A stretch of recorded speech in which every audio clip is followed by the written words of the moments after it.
the 10th episode of Goal Oriented. I am Chandler Engelbrecht. I'm joined by Mason Young and Austin Curtright. Guys, it's been a long time, but I think it's time to just address the obvious. We didn't have a podcast last week. Huge blow to Sooner Nation. They didn't hear us talk for 1 week.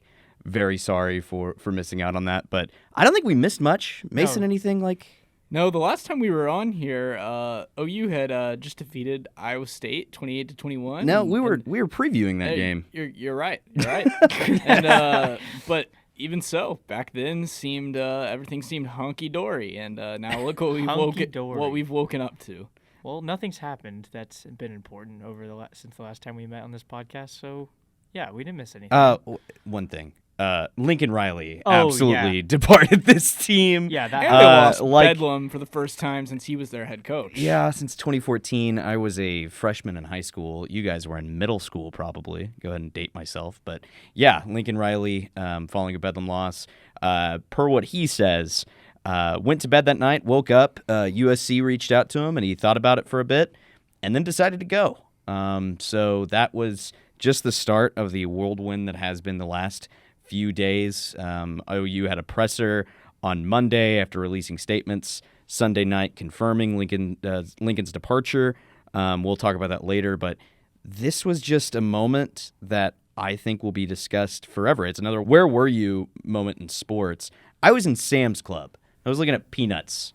And, then Lincoln Riley decided that, no, I can't get my grocery shopping done for today. Mason, Austin, what were you guys doing? I was editing a podcast, not this podcast, but I got the Twitter ping, and I was like, oh, well, this is great. And off I sped after posting our initial story to the newsroom so we could deliberate about how we were going to handle covering this situation. I was at home hanging out with friends. OU had just lost Bedlam the day before. I was looking forward to sort of having more of a chill day, kind of relaxing, watching some NFL football. My fantasy team was doing great. And then I looked down at my phone, and, there was the bombshell. So I was like, so grabbed my keys, got dressed, and came to the newsroom. Yeah, and like you just said, we all kind of got here and planned out what to do, what can we write, what do we know. Like you just said, Mason, you were the one who dropped the initial story that Lincoln left. Luckily, we had a skeleton put away for this, but not for USC. For LSU. For LSU. Because leading up to Lincoln's departure, rumors, again, swirling all over the place about Lincoln being interested in LSU. He was asked about it in a press conference. He might have been asked twice. I remember him definitely denying rumors. After Bedlam, that was the second time he was asked about it. He said, I'm not going to be the head coach at LSU. Yeah, People call him a liar. I think that's the truth. In fact, there was a reporter at Bedlam from the Baton Rouge Observer who came to Bedlam for the express purpose of asking Lincoln Riley about this, and then didn't get to ask him because someone else beat the reporter to it. But yeah, he was basically just like, I'm not going to be the next coach at LSU. But to me, like, when I think back on it now, the delivery of his whole explanation about the transparency with Joe Castiglione and Joe Harris and the conversations they were having, it seemed like he was really just kind of fabricating stuff off the tip of his tongue to save face. And somebody, and I think a lot of other OU media members have admitted this by now, but somebody should have followed up with him and asked something. I don't know what it is. It would have been a difficult thing to do. It would have been hard to phrase, but ask something in the vein of like, whoa, hold up. Well, okay, then are you going to be the next coach somewhere else, or are you staying in Oklahoma? Else? Yeah, I don't know. I think the hard part about that is we're still on Zooms. I don't know how many other college programs still have their media talk to them over Zoom following games. I don't know how many other schools still do that. OU does, and most of the Big 12 schools that we've gone to cover OU playing them in a football game, they have pressers in person. And so I think the Zoom element didn't allow for Kerry Murdoch, who asked the question, to go with a quick follow-up, to say, well, hey, are you going to be the head coach at OU? What are you going to do? I don't know. That was just an added element. Maybe I'm overlooking that, but who knows? Yeah, and, hindsight's 2020 looking back at it, but I re-listened to the post-game interview, and it just seemed off. If sort of you look back, and obviously the LSU questions that came up in previous weeks, but just if you sort of look into the fine details, it obviously could be speculation, but just sort of the body language of how Lincoln sort of answered some questions, or, you could kind of read between the lines a little bit that something might have been off there. Yeah, and I think with Lincoln being off following the Bedlam loss, I assumed that was just because he lost his biggest game of the year. Mm-hmm. This game had playoff implications, obviously had Big 12 title implications. OU wins that game.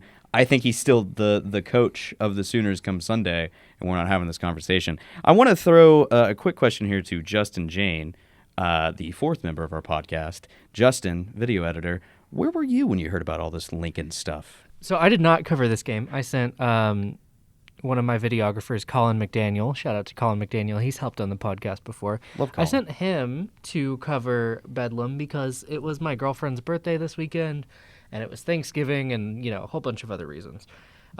Luckily, I didn't go to this game because I got hit with just like the worst allergies of my life for the second time in like a month on Saturday, and I was miserable. So I think it would have been even more miserable if I was in Stillwater, Oklahoma with a bunch of kids slapping paddles against, rubber mats against the side of the wall. But I did watch the game from my girlfriend's house, and then the next day went immediately back to Norman because I still felt bad. And so I think I had just gotten back to Norman and was ready to start working on homework, and this happened. And so it was just I had to start going through and finding footage of Lincoln and all of this crazy stuff. But I also don't want us to overlook an important detail from this weekend, which is that I beat Austin in fantasy football. So on top of everything else, I beat him in fantasy football. I lead the league in points against me. It's so messed up. My team is insane. DeAndre Swift, Dalvin Cook, Cordero Patterson. I shouldn't lose with those three, but apparently I'm 6-6. So, but I lost. And I didn't you know even who check has fantasy. the best record in the league? Yours truly. Mason's team sucks. Mason's I'm the only, 9-3. but I'm the only team who's 9-3 in the entire league. But right. Let's go back to Bedlam, though, just for a little bit here, because like I said, that was OU's biggest game of the season. If they win that game, they rematch Oklahoma State the following weekend in the title game, and the winner of that probably goes to the playoff. Mason, what happened to OU last Saturday that results in Lincoln Riley leaving the team? Well, yeah, I mean, it just completely collapsed. Third quarter, they had, I think their biggest lead of the night was 9, correct? Remind me, but I think 9.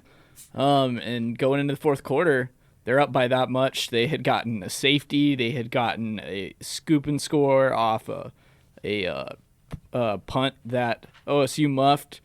And it looked like they were going to be in position to win that game after being tied 24-all at halftime. And then OSU got some momentum. Spencer Sanders ran 37 yards for a touchdown to get him back in it. And then after OU's defense came back on in the next drive, one of the next drives, and forced them to punt, Eric Gray was OU's kick returner for that one, and he muffed the punt. And OSU did the same thing that OU did to them a quarter earlier. Took it in a couple plays later, and took a 37-33 lead and was able to put it away. Caleb Williams sacked on the final play of the game on fourth down. Just mind-boggling. You got to throw that ball, right? And he goes down. OU loses Bedlam for the first time under Riley. They miss the Big 12 championship game for the first time since it had been reinstated in 2017 and fell short of chance at a 7th straight conference title. Yeah, the weirdest part, I mean, if OU fans weren't already so upset about losing Bedlam, is less than, 14 hours later after they lose, Lincoln leaves, and then comes a train of, decommitments and other coaching departures. But it was that game, obviously Caleb Williams, last drive of the game, I think it was first or second play of the drive, had the 56-yard run that put them in OSU's territory. I think it was got it to the OSU 25, 26-yard line. He looked or like so. He was going to score for a minute. He looked like he was going to score. I was like, wow, this is happening. But took a few shots to the end zone. Probably maybe missed a PI on Trey West. Maybe even one on Jayne Hazelwood in the corner there that OU fans were pretty upset about. But Mason mentioned it there. OU had plenty of chances. The defense honestly played pretty good the second half. I think it was, like a total of 145 total yards given up. OSU had 2 touchdowns. One was a kick return, and one was a run that resulted of the Eric Gray's muffed punt, which was inside the 5-yard line. So, those are 2 touchdowns there that OU definitely wanted back and definitely had a chance to win. Yeah, and on top of all that, Key Lawrence in that third quarter had a dropped interception that if he hauls that in, he's running all the way back to the end zone and scoring a touchdown, and that extends OU's 9-point lead to double digits, and they probably just ride out a win from there.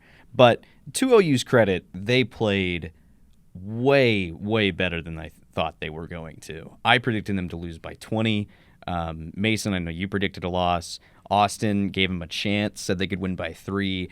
But I was saying the entire week, there's no way this team even scores 7 points against Oklahoma State with the third ranked defense in the country when it comes to total defense. But they played way better. 24-24 at half, like we said earlier. It was a really, really good Bedlam game. And it's the last Lincoln Riley Bedlam game ever, which is a crazy thought. I had no expectations of Lincoln Riley leaving this team, even with the LSU coaching rumors that were going on all of last week and a few weeks before that even. So just stunning. But still saw a lot of really good things from OU. H-backs were all over the place in the first half. Austin, you were mentioning that. Austin Stogner had a great game. Speaking of which, as we're recording this podcast, he just entered the transfer portal. He's now the 4th guy with Hazelwood, Weeze, and Radler all heading out. Now it's Stogner. Those are all key parts of this of OU's offense. All from the same. That was the core 4 everyone talked about. The 2019 recruiting class, along with Trajan Bridges. Oh yeah, well, I wonder how he. At this point, I want to give a shout out to Vic Reynolds, who one of his first football features he wrote at the Daily when he was part of the football beat here before he retired. He wrote a feature about Theo Weeze, Jaden Hazelwood, and Trajan Bridges just all together in one story. Yeah. I think he cursed them. That's the Vic curse, we could call it. I think, what's crazy, just to backtrack to that, but, 2021 was kind of the year that OU fans sort of pinpointed. We're like, okay, this is going to be Rattler's 3rd year. It's going to be Hazelwood and Weeze and Bridges, who's none of them are currently with the team anymore as they enter the transfer portal or are no longer with the team. But those were sort of the circled guys that are like, this is the core, along with, that was sort of the core as one of Riley's first recruiting classes that really put him as sort of known as one of the top recruiters in the entire country. And obviously why he was so attractive for USC to go get him is sort of his success there. But, obviously it didn't work out the way that anyone could have thought. And now, as a result of that, the 2023 class that Riley recruited, which was the nation's best up until he left OU, is now falling to pieces. Decommitments all over the place. 5 decommitments, all 4 and 5 stars. More than that now. I think it's 8. Something like that. Yeah. But Malachi Nelson, who is the number 2 overall player in that class, and I think Austin, as you had just pointed out before we started talking, would have been OU's highest rated recruit ever. He just announced while we're on this podcast that he's following Riley to USC. Yeah, he decommitted the day Riley announced his departure. Like minutes after it was confirmed by both programs, he was like, yeah, I'm out of here. Right, and I think everybody kind of understood with him that he wasn't coming to OU for OU. He was coming to OU based on his relationship with Riley, and I think it's the same for a lot of these other commits, and that's just part of college football and recruiting and just what it is. And But OU's going to have to get a coach quick to get that turned around. And we'll talk about that for a minute. But next I want to talk about the presser they held on Monday and sort of their way to kind of bring the pieces back together for a second and say, all right, where is OU going from here? But before I say that, just want to give one more tidbit about our trip to Stillwater to cover Bedlam for the first time in our sports writing careers. Stillwater as a town, crazy, absolutely insane. There might be too many people there. We tried to find a place to eat for 30 minutes, and we got to the game 3 hours early. That was just a debacle, but we had the garage. I don't need to go back. I don't need to go back there. You probably, well, let's see. You guys graduate after next season, in which the game will be played in Norman. Unless you guys land jobs at a college covering OU, and OU is still in the Big 12 at that point, I don't think either of you are going back to Stillwater. So maybe that's a good thing.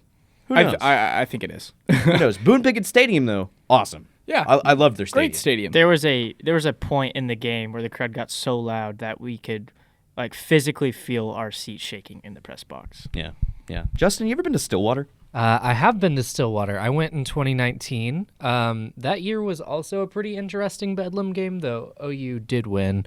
I disagree. Boone Pickens Stadium is not fun if you're on the field. So the way that it's laid out, one of the sidelines is completely inaccessible because it butts right up against the stands. And so photographers, videographers, any on-field journalists have to go up into the stands behind the benches and then come back down around the other side. There's just not enough room. Also, it was very loud. I could tell on TV because the cameras were shaking from the vibrations of those paddles being hit. But yeah, I just want to say, as a on the field reporter, Boone Pickens Stadium, not fun. Probably my least favorite place to shoot that I've been so far. Granted, I haven't been that many places to shoot, but I preferred the Cotton Bowl to Boone Pickens Stadium, and the Cotton Bowl has its own problems. We'll figure out what bowl OU might go to a little bit later on in this podcast. We'll find out this weekend on the 5th when they have their bowl selection Sunday. But back to current discussions. Joe Castiglione alongside Joe Haruz and now interim head coach Bob Stoops had a press conference Monday about 3 o'clock in which Bob Stoops was, I believe, the most fiery out of all of them, was the most that was hey, we got to pick this stuff up and we got to make it better than it was. And he seemed... just really passionate about what he was talking about. We were, of course, all there. Even Justin was there. Got a chance to cover it. A lot of OU legends were there. Barry Switzer showed up. Got a shout-out from Bob. I don't really know why Barry Switzer needs to be there, but I think at this point he is one of the parts of OU football that you just have to take with you everywhere. But Austin, you were in the presser. What are your thoughts? Yeah, I mean, one of the things I first noticed I thought was kind of odd was it was weirdly upbeat, which for OU fans should be something to, be excited about, I guess. Joe Castiglione, he has a track record of, finding the right guy. And obviously, one of the important things that I thought he mentioned was, we understand the timeliness and how important it is to get a coach fast. And, we're doing everything we can to make that happen. Paraphrased a little bit, but that's the gist of what he said. But, not early signing period starts December 15th and 17th. And December 17th, that's for high school recruits. And that's a really important date for recruiting.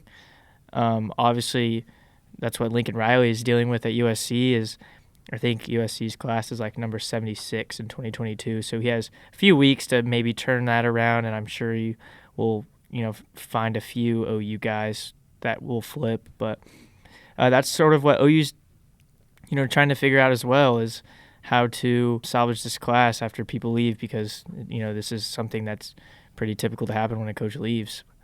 Mason? I will say this, though. How about Bob Stoops? Honestly, that was really refreshing to see that he was so willing to step in and take over.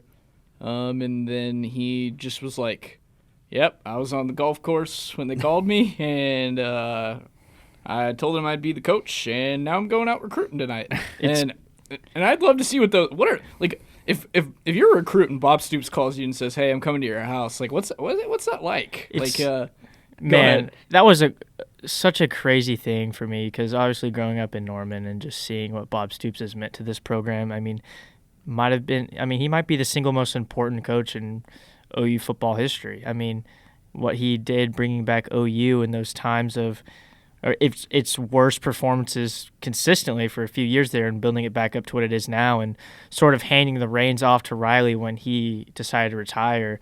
And now not only coming back, but also, doing press conferences, talking to current players, talking to future recruits.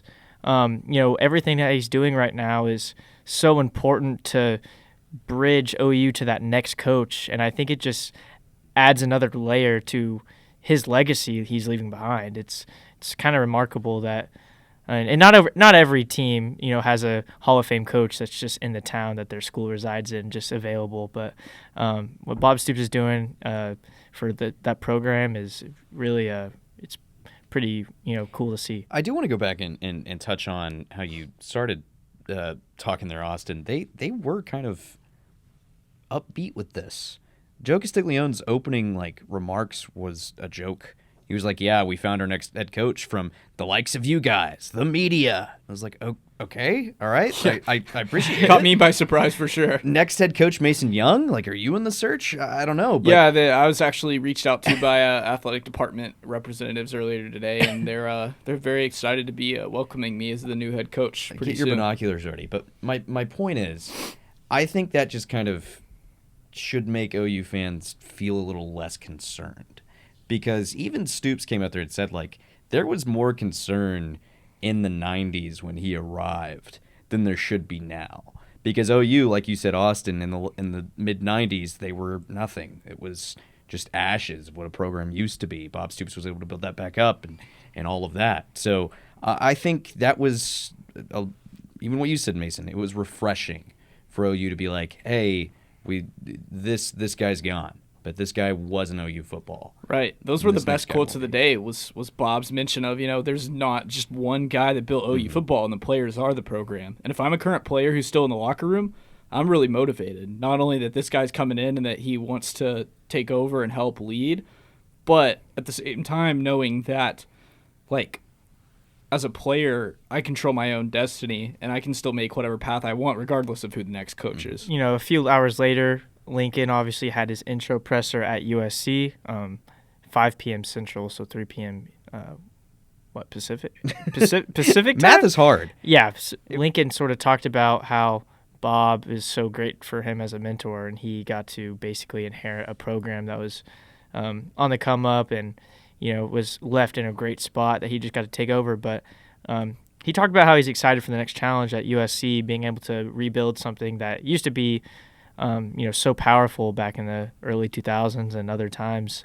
But he said he wants to take on that challenge to rebuild it. So that's more of that. But Bob was electric, and that was fun to see. And I'm sure he's excited to try to get this team in a decent spot as they head into a bowl game. Yeah, something we forgot to mention off the top was that Lincoln not only went to USC, but he also is bringing it with him Dennis Simmons, Alex Grinch, Clark Shroud, Benny Wiley. He's bringing his 4 best guys with him along for the ride and leaving OU behind. Now, I think that is the part that makes OU so mad right now, so disappointed, is the fact that not only did they just lose their head coach that could have stayed for 10 more seasons. He also took his, like I said, best men with him, leaving behind, this coaching staff that has to get Bob Stoops off the golf course to come back. But also within that, it creates a really interesting dynamic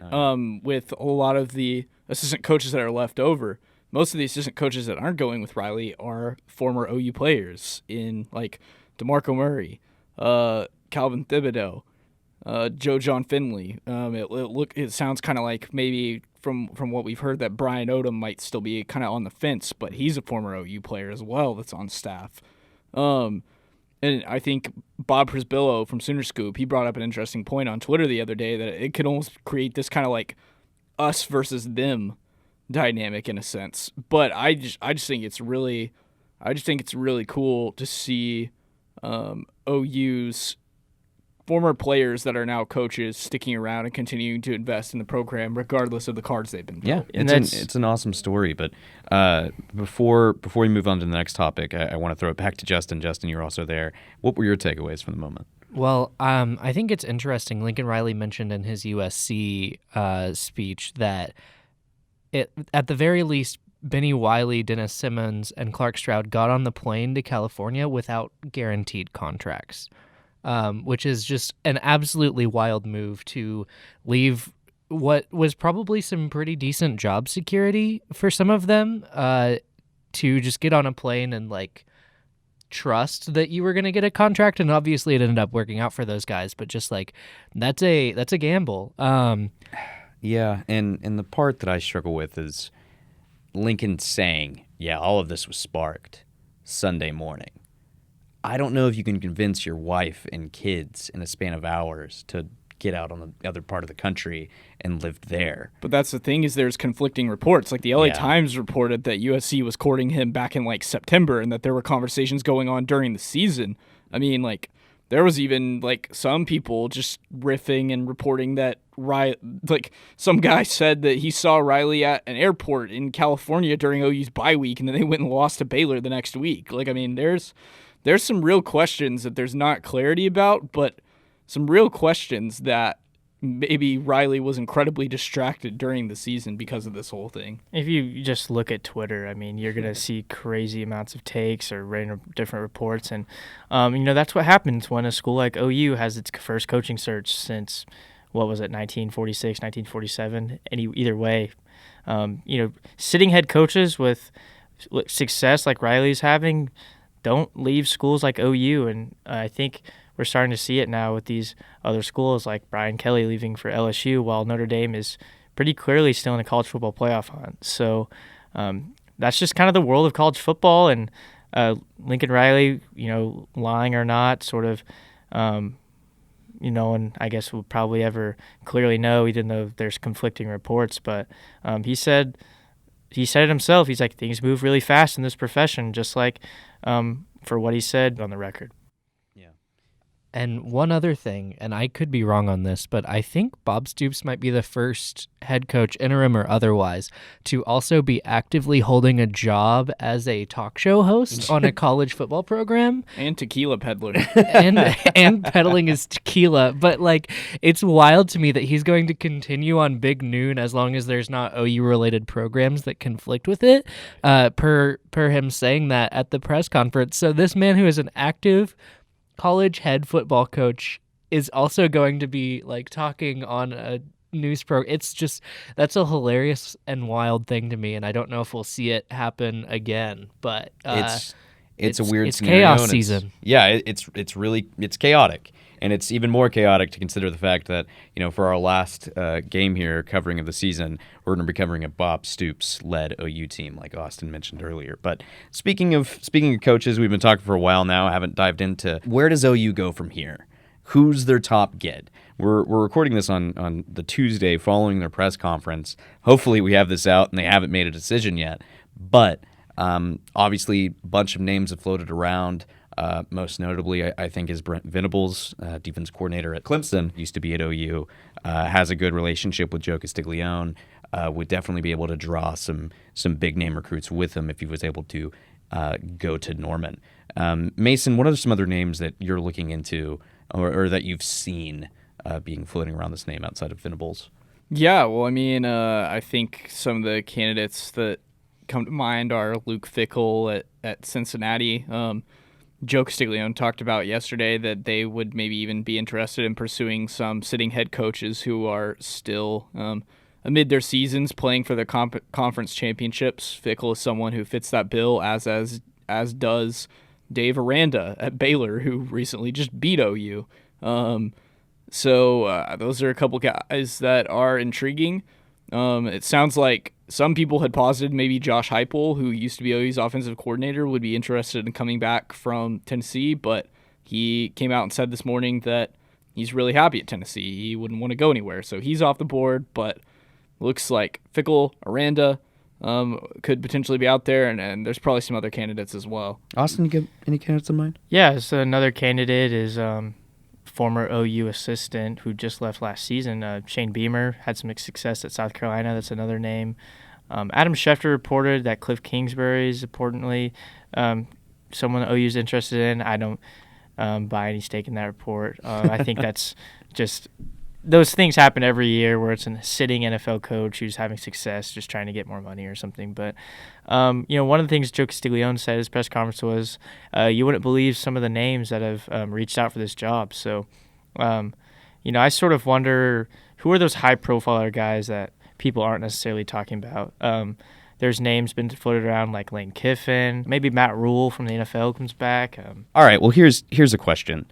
Whatever coach they get, what should be obviously their main objective is going to be recruiting, trying to salvage that class. But what are some other first things to do on their list when they take that job? Mason, I'll go to you. Yeah, I mean, first of all, you have to just come in and like show that you're going to be able to motivate anybody. Like they said yesterday, they're looking for someone who has the charisma and the excitement of like a Bob Stoops or Lincoln Riley. Now, obviously, we know Bob Stoops isn't as excited or as passionate always as he was yesterday, and the same is true of Lincoln Riley. Lincoln Riley is stoked at an introductory press conference, but other press conferences sometimes not as enthused to be there.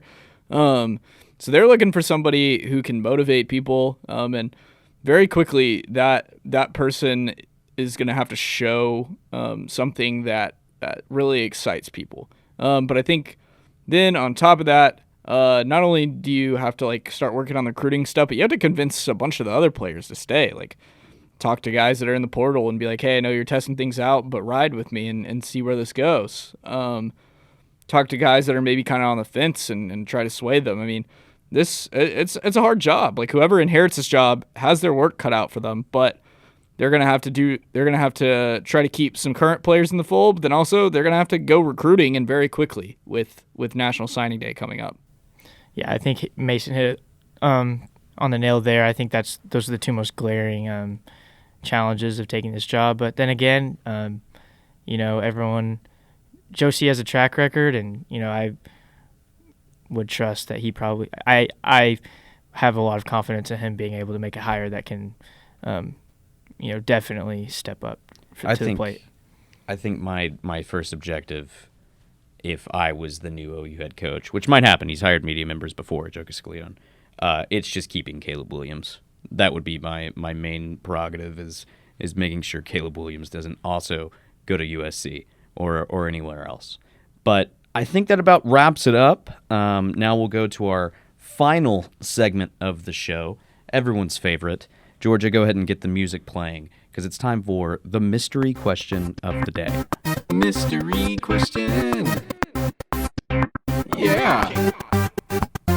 Yeah. Okay. So, let me get my phone out. So, mystery question is, it's bowl season, right? Almost bowl season after championships, but we're not covering championships right now, so it's bowl season. Let's say the bowl committee comes up to each of you individually and says, hey, for some reason, we've decided to pick you as the guys to make a new bowl game. Okay. So you have to decide what the name of the bowl game is, who the sponsor of the bowl game is, and where it's located. And now I know this is a big ask, so I'll come up with the first one. Okay. I already got my answer, but it's fine. Mine is definitely just a pun. It's the Burrito Bowl. It's sponsored by Qdoba, and it takes place in San Diego, which is the Qdoba headquarters area. I figured they could play in the old Chargers Stadium because nothing's happening in San Diego anymore. That's my pick. My pick, very similar to an answer I gave on this podcast a few weeks ago, or months ago. I don't know when we recorded that. Brahms Bowl, easy. It's sponsored by Brahms. They might as well just make it a New Year's 7 at that point. That's going to be the biggest talk around college football. Everyone's going to be, forget the national championship and forget the playoff. You want a spot in the Brahms Bowl, get a bag of burgers. Imagine, how they at the the Fiesta Bowl, they used to break open the bag of chips. Break open a bag of burgers. Send them flying everywhere. That's a lot more. That's a photo I want. That's a lot more like wet than a bag of chips. It'd be great though. You got burgers. But it's a bag. But a burger could give someone a concussion depending on how it's cooked. What burger are you eating? Mason, what's your answer? I'm gonna go with the Totino's Pizza Roll Bowl for short, and I don't really know where I'm going with this. It's another good bowl for breaking a bag open. Yeah, other than like that was just the first food I thought of, and a lot of bowls are food bowls, like the Chick-fil-A bowl and the Tostitos bowl and all that stuff. Cheez-It bowl. A frozen pizza roll probably could give somebody a concussion. I mean, if you get hit with enough of them, or if you get buried underneath a pile of them, you might be buried alive. I mean, I don't know how many pizza rolls we're bringing in here, but There's a good chance that things get weird. Anyway, I don't know where you would hold this bowl. Maybe like just have it like in Italy, or could we go to like the Colosseum in Rome or Italy, something? the home of pizza rolls? What do you mean? Just hypothesizing. I don't know where they Transitive were property. actually. It technically is the home of pizza. I don't know where they were necessarily created, but I don't know. There's just something that's satisfying about covering the pizza roll bowl, and you're sitting there, and you just have like a baking pan of pizza rolls right next to They you in don't the give press you a box. plate? No, it's a baking. You just get it on a pan. Like they shove them in the oven and they hand it out to you. And you even get like a commemorative like oven mitt instead of like the playoff like pullover. It's Austin, an oven please, mitt please. to grab your pizza roll. Austin, please with. give me your answer. That was pretty good. So mine is the Brahms Junior Varsity Bowl. It's in Norman, Oklahoma, and it's between the two teams in Power 5 with the worst record. So they're going to play at a JV high school stadium. It's sponsored by Brahms because Brahms sucks. Duh. And the game is going to be between annually the likes of Indiana, Vanderbilt, Kansas, and it's just going to see who's the actually worst team in college football in Power 5. Can we get Rutgers in there? I'd watch it. Hey, Rutgers. I Well, think Rutgers is the best bowl team eligible. in the country, but A and they bag got of their first burgers is five-star. technically a bag of junior burgers, so yours probably makes more sense. But this is copyright, and I'm gonna sue you. Whoever wins the MVP of that game, they take like one of the little like junior shake cups, the little pink one, and they just dump a milkshake. No, in it's there. not an MVP. It's an LVP. Oh, okay. Austin is well, trying. but I still want to get a milkshake dumped on my head. Austin is trying so hard to not get Brahms to sponsor this podcast. No, Brahms sucks. If No. Brahms even gave us money for this, I'd take I it. would not Brahms take it. is the best 'cause place I to hate get. Brahms. Brahms is the best place to get ice cream and shakes, but their food is very mid. One time I got a shake with a slice of cheese at the bottom of it. Swear to that God. is- Did you that is order that? awesome. On my life. That is awesome. A real thing that I think they could do is just bring back the Coca-Cola Classic and play a game in Tokyo. And just, Oh, I forgot just that do was a thing. Yeah, but they should call it the Coca-Bola. All right, that's a good place to end this podcast. Thank you so much for listening. This has been the 10th episode of Goal Oriented. I'm Chandler Engelbrecht. You can follow me on Twitter at CT Engelbrecht, if you can spell it. Mason, how can they follow you? Yeah, my handle is @Mason_Young_0. Hit me with the follow. Austin. Mine's easy. At Austin Curtright. I'm the only one verified here. So, yeah, follow me. Great. Justin. At Justin__Jayne. As always, this podcast was produced by Georgia Bomar. You can follow her on Twitter at GeorgiaBomar02. Follow the OU Daily website, www.oudaily.com, for all your OU football needs. Follow us on Twitter at OU Daily or at OU Daily Sports. We'll keep you posted on all things Sooners. Download the app. We have an app now. We'll see you next time.